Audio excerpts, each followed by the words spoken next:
Bon dia. Bon dia. Voldria un cactus. Molt bé. Hola, bon dia. Bon dia. Bon dia. Mira, tenim aquests cactus. Massa petits. Voldria un cactus més gros. Cap problema.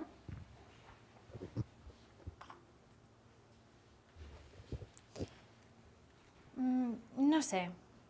Trobo que té poques punxes. Té un cactus amb més punxes? Sí, és clar.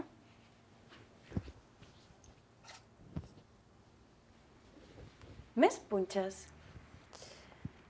Ja està bé, però trobo que les punxes són una mica curtes. Curtes? Esperi, miraré si tinc cactus amb punxes més llargues.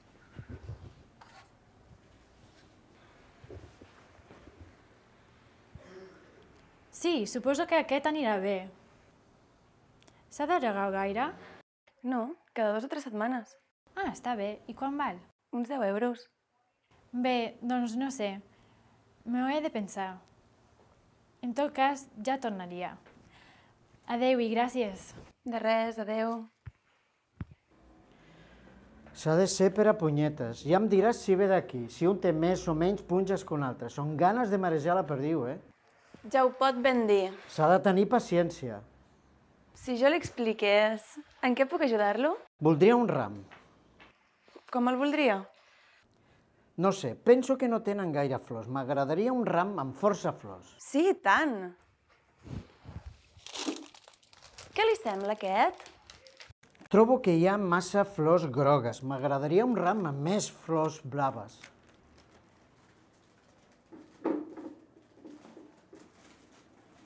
I què li sembla, aquest altre? No ho sé. Potser si hi hagués més gardènies. Té gardènies en flor? Ho miro.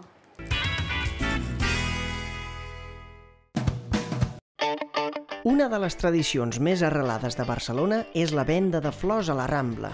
A l'altura del Mercat de la Boqueria hi ha una dotzena de parades de flors, algunes de les quals duen obertes més de 150 anys. Aquestes botigues són un dels molts atractius d'aquest passeig, per on passen cada dia més de 200.000 persones. Avui, si es vol ramblejar en tranquil·litat, s'ha de fer a primera hora del matí.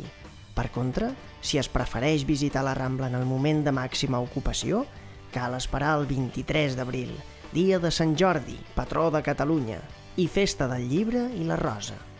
Aleshores, la Rambla s'omple de parades de llibres i de flors, des de canaletes fins a Colom, ja que la tradició diu que per Sant Jordi els enamorats es regalen llibres i roses.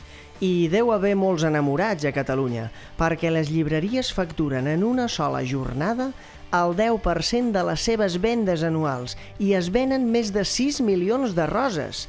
I això que a Catalunya tot just hi viuen 7 milions i mig de persones.